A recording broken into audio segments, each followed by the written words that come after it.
है Ohm's law, heading डाली Ohm's law.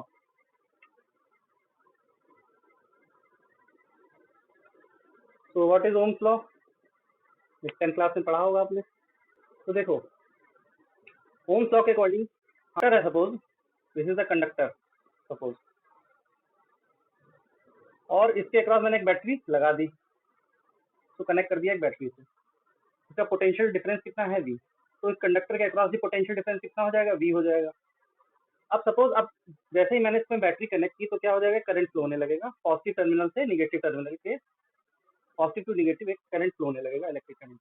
तो ओम्स लॉ के अकॉर्डिंग जो ओम्स लॉ का स्टेटमेंट है वो बोलता क्या है कि अगर जहाँ पे कंडक्टर रखा हुआ है तो उसके आस पड़ोस की या फिर जो भी फिजिकल कंडीशन है, जैसे कि टेम्परेचर, फिजिकल कंडीशन कौन कौन सी, जैसे टेम्परेचर, ह्यूमिडिटी, प्रेशर, जितनी फिजिकल कंडीशंस हैं कंडक्टर के चारों तरफ, उनको अगर कांस्टेंट रखा जाए, physical condition are kept constant, तो जो पोटेंशियल डिफरेंस होता है अक्रॉस कंडक्टर वो प्रोपोर्शनल होता है करंट के, या फिर current is proportional to potential difference across the conductor. ये आपने पढ़ा होगा 10th क्लास में भी। If the physical conditions are kept constant then the potential difference is proportional to current, या फिर current is proportional to potential difference across the conductor. याद ये रखना है, आई प्रोपोर्शनल टू वी नहीं लिखोगे, ठीक है, वी प्रोपोर्शनल टू आई लिखोगे, ठीक है। जितना ज्यादा पोटेंशियल डिफरेंस होगा उतना ही ज्यादा करंट फ्लो होने लगेगा। इतनी बात समझ में आएगी नहीं? जब ये प्रोपोर्शनलिटी का साइन हटता है, रिमूव होता है, तो क्या होता है, कांस्टेंट आता है, that is called R. R इस आर को क्या बोलते हैं, resistance, resistance of the conductor. R is called resistance of the conductor. ये कांस्टेंट होता है अगर फिजिकल कंडीशन कांस्टेंट रखी हुई है तो ये कांस्टेंट रहेगा, नहीं तो अगर ये चेंज हो रहा है टेम्परेचर, ह्यूमिडिटी, प्रेशर वगैरह तो चेंज हो जाती है, ठीक है, खासकर टेम्परेचर से। तो टेम्परेचर वगैरह चेंज करें तो रेजिस्टेंस भी चेंज होता है, वो आगे पढ़ेंगे। If the physical conditions around the conductor are kept constant then the potential difference applied across the conductor is proportional to current flowing in the conductor। proportionality का साइन हटता है तो एक proportionality constant आ जाता है इसके प्लेस पे, जिसको बोलते हैं resistance, resistance of the conductor इसको बोलते हैं। What is resistance of the conductor? अब आर का फॉर्मूला क्या हो जाएगा, V upon I. Resistance of the conductor, define resistance of the conductor. यहाँ से जरा फॉर्मूला देखिए, आर जैसे जैसे आई बढ़ेगा रेजिस्टेंस कम होगा, या फिर रेजिस्टेंस की वैल्यू ज्यादा हुई तो आई कम होगा। कहने का ये मतलब है रेजिस्टेंस एक ऐसी प्रॉपर्टी है कंडक्टर की जो अपोज करती है flow of current. Resistance is the property of the conductor which opposes the flow of current. Resistance नाम से ही पता चला रेजिस्ट कर रहा है, तो resistance is the property of the conductor that opposes the flow of current through the conductor. इस law का स्टेटमेंट लिखो, देखिए, the current flowing through a conductor is directly proportional to the potential difference applied across it and comma provided the temperature and other physical conditions remain unchanged।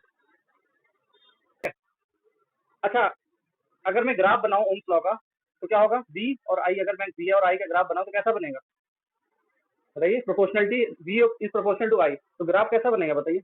एक straight line बनेगी, ठीक है। हाँ, तो ऐसा करो, ये पूरा लिख लो, ये लिखिए, ये लिखिए, ये लिखिए, ये लिखिए और ये ग्राफ बना लो, ठीक है।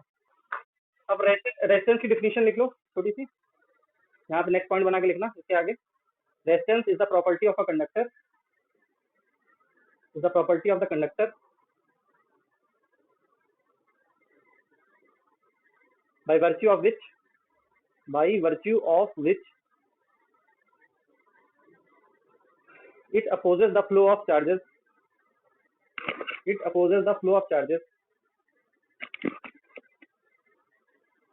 through it। इसकी यूनिट क्या हो जाएगी रेजिस्टेंस की भाई? Ohm. Ohm is the unit of resistance, ठीक है। 1 ओम क्या होता है? डिफाइन 1 ओम ऑफ रेजिस्टेंस बताइए भाई, यूनिट ओम हो गई। 1 ओम रेजिस्टेंस को डिफाइन करो, डिफाइन 1 ओम ऑफ रेजिस्टेंस। तो लैंग्वेज कैसे लिखनी है? If 1 ampere of current is flowing through the conductor when the potential difference across the conductor is 1 volt. Potential difference across है कंडक्टर के, तो जब potential difference across the conductor 1 volt होगा और अगर 1 एम्पियर का करंट फ्लो हो रहा है तो कंडक्टर का रेजिस्टेंस कितना होगा, 1 ओम होगा, ठीक है। तो लिखिए इसको लिख लो। The resistance of a conductor is state to be 1 ohm. और रेजिस्टेंस किसका होता है? किसी जैसे बल्ब है या फिर कंडक्टर है, उसका ही एक प्रॉपर्टी है, कंडक्टर की प्रॉपर्टी है, जिसके थ्रू चार्ज फ्लो होते हैं, उसी की प्रॉपर्टी होती है। कोई ज्यादा रेजिस्टेंस ऑफर कर सकता है, जैसे जैसे एल्यूमिनियम भी क्या है? कंडक्टर है, ठीक है। कॉपर भी क्या है? कंडक्टर है। सिल्वर भी क्या है? कंडक्टर है। अब क्या है, सबसे अच्छा कंडक्टर कौन सा है? सिल्वर। तो सिल्वर का रेजिस्टेंस सबसे कम होगा, यानी जो अच्छा कंडक्टर होगा उसका रेजिस्टेंस सबसे कम होगा। अब एल्यूमिनियम भी क्या है? कंडक्टर तो है, लेकिन उसका रेजिस्टेंस थोड़ा सा ज्यादा है, तो उतना इफेक्टिवली चार्ज को ट्रांसफर नहीं कर पाता है, यानी कि उसमें हीटिंग हीटिंग होने के चांस ज्यादा हो जाते हैं। तो कहने का मतलब है रेजिस्टेंस एक प्रॉपर्टी है conductor. The resistance of a conductor is said to be 1 ohm if a current of 1 ampere flows through it. If a current of 1 ampere flows through it on applying a potential difference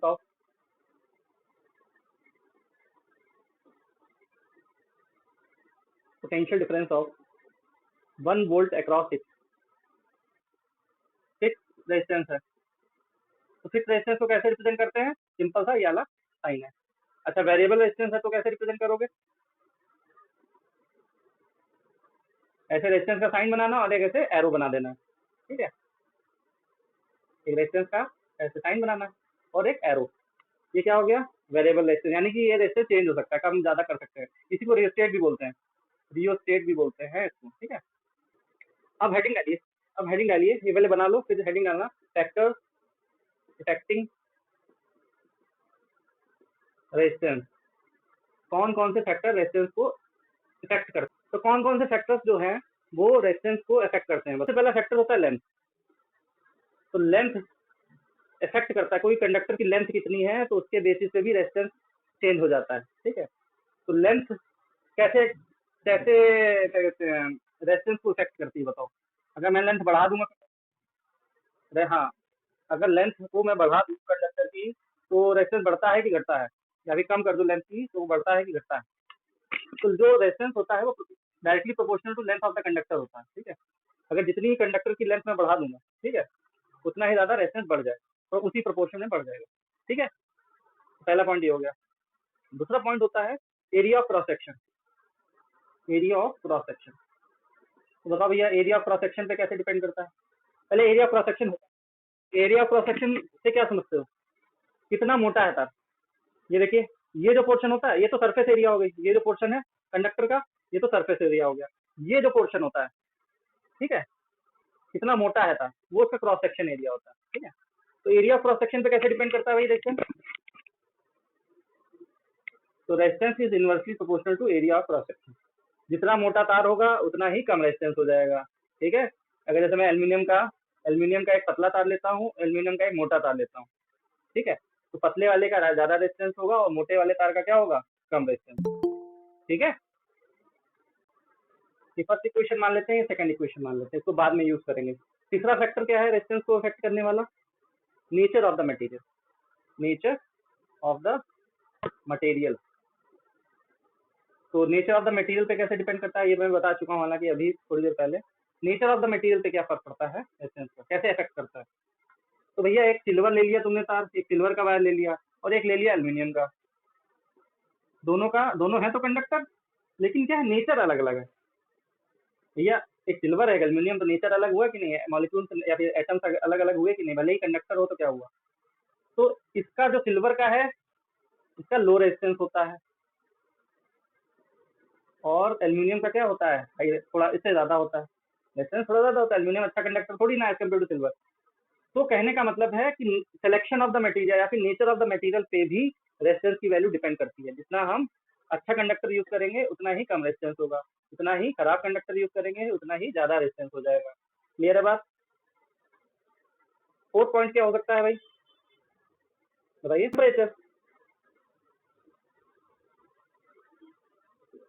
temperature पे भैया कैसे depend करता है? Temperature बढ़ा, हाँ, जैसे temperature में बढ़ा दूं किसी कंडक्टर के चारों तरफ तो रेजिस्टेंस बढ़ जाएगा, ठीक है। तो resistance rises with increase in temperature.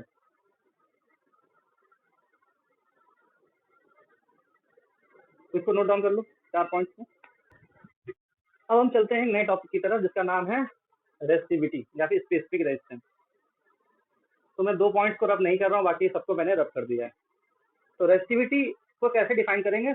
देखो, इन्हीं 2 इक्वेशन से मिलके रेसिस्टिविटी का एक फॉर्मूला आएगा, फिर इसको डिफिनीशन उसकी बनाएंगे और बताएंगे होता क्या है। तो देखिए, इन दोनों इक्वेशन को कंबाइन कर लें, combining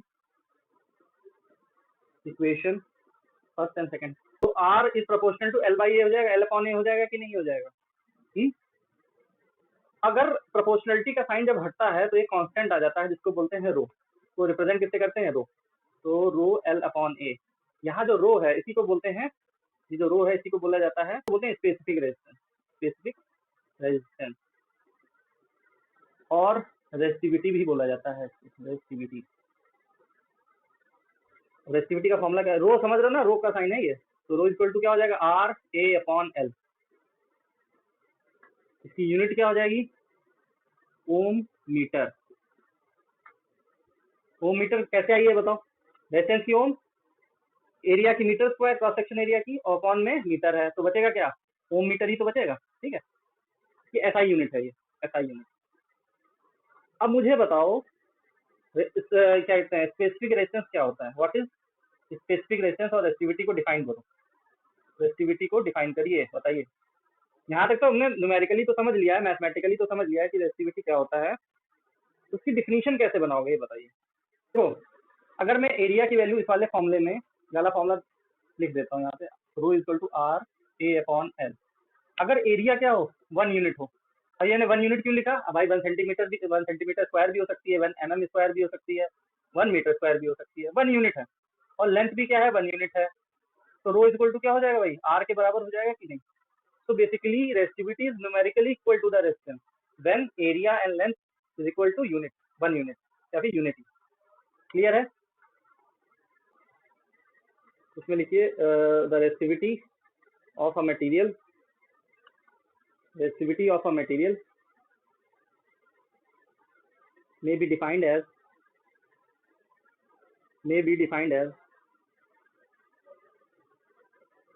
the resistance of a conductor of that material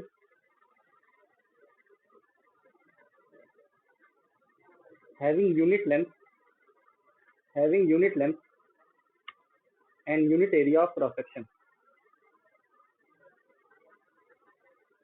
ठीक है, अब और भी कुछ काम की चीजें बताते हैं रेसिस्टिविटी के बारे में।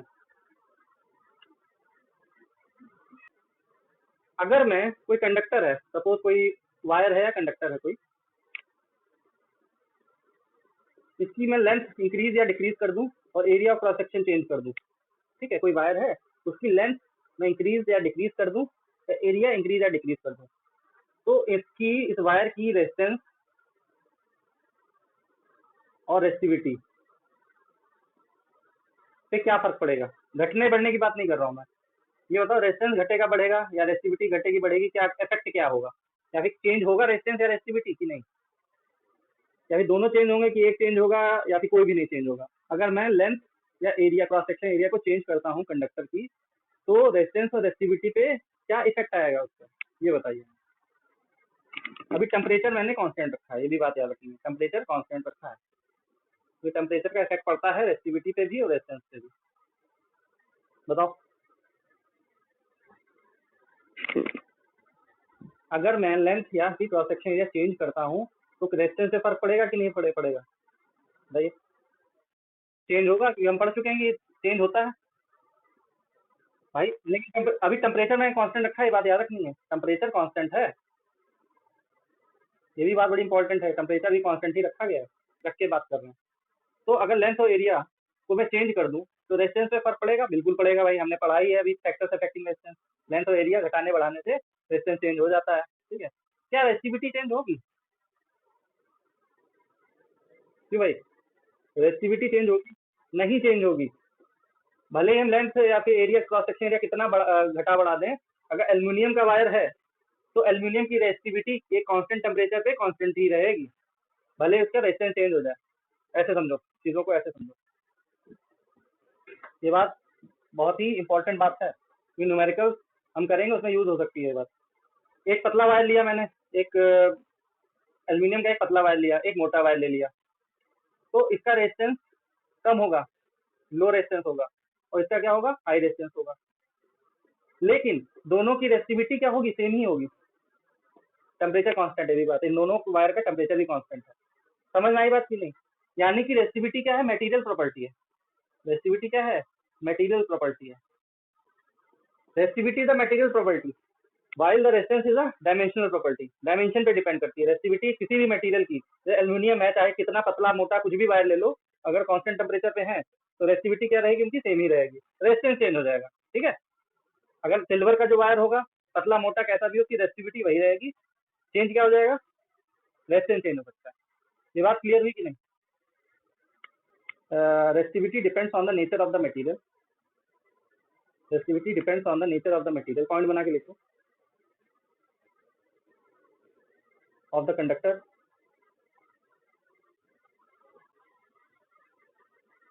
and on the physical conditions like temperature, pressure पे भी डिपेंड करती है, मतलब कि फर्क पड़ता है रेसिस्टिविटी पे, इसलिए मैंने कहा टेम्परेचर कांस्टेंट रखा गया। And on the physical conditions like temperature and pressure, but it is independent like temperature and pressure, but is independent on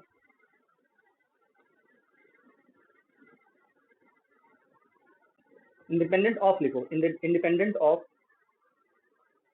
its shape और size, its shape और size, कहने का मतलब रेसिस्टिविटी शेप और size पे depend नहीं करती है, मटेरियल पे डिपेंड करती है।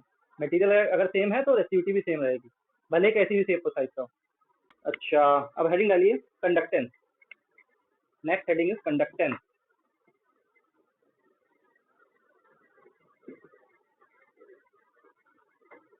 कंडक्टेंस, कंडक्टेंस किसी को पता है क्या होता है? कंडक्टेंस बेसिकली क्या होता है, रेसिप्रोकल ऑफ रेजिस्टेंस। ठीक है, रेसिप्रोकल ऑफ रेजिस्टेंस, तो रिप्रेजेंट किससे करते हैं, जी से, तो जी इक्वल टू क्या होता है, 1/r। Conductance is the reciprocal of resistance. भाई कंडक्टेंस का मतलब कितनी एबिलिटी है, कितनी कंडक्टिंग एबिलिटी है किसी भी कंडक्टर की, और रेजिस्टेंस क्या होता है, जब अपोजिट होता है कि नहीं, कितना रोक सकता है वो करंट को। तो ये कंडक्टेंस क्या बताता है, ability to flow the charge, और रेजिस्टेंस क्या होता है, ability to oppose the charge. तो बिल्कुल एक दूसरे के क्या है, बिल्कुल रेसिप्रोकल है। तो लिख लीजिए इसमें, the conductance of a conductor is the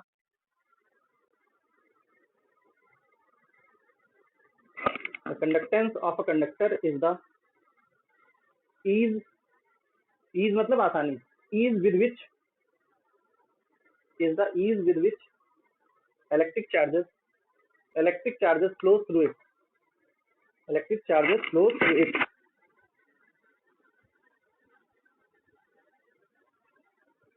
it is equal to the reciprocal of, दोस्तों आपका लिखना, it is equal to the reciprocal of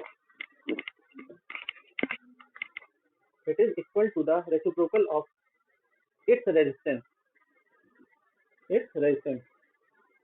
तो जी से, कैपिटल जी से रिप्रेजेंट करते हैं, और ये फॉर्मूला लिख लो। ऐसा यूनिट क्या हो जाएगी इसकी, ओम -1। ठीक है, इसकी ओम है तो रेसिप्रोकल है तो ओम की पावर -1। इसी को एक और चीज बोलते हैं,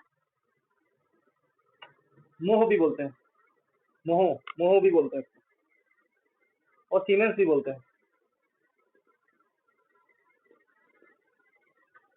ओम की पावर -1 बोल दो, मोह बोल दो, या फिर सीमेंस भी बोल सकते हैं, तीनों एक ही चीज है। ऐसे सीमेंस को ऐसे रिप्रेजेंट करते हैं। क्लियर है?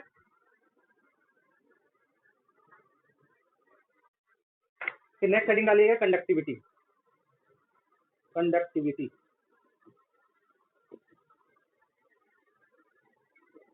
क्या होता है भाई, रेसिप्रोकल ऑफ रेसिस्टिविटी। देखो याद रखना, टेंस लगा है तो रेजिस्टेंस का रेसिप्रोकल, टीवीटी लगा है तो रेसिस्टिविटी का रेसिप्रोकल। तो इसको किससे रिप्रेजेंट करते हैं, सिग्मा से, और ये क्या होता है, 1/ रेसिस्टिविटी को रो से रिप्रेजेंट करते थे। तो इसमें लिख लो पहले, the reciprocal of the resistivity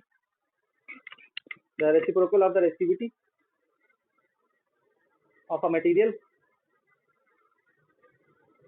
is called its conductivity,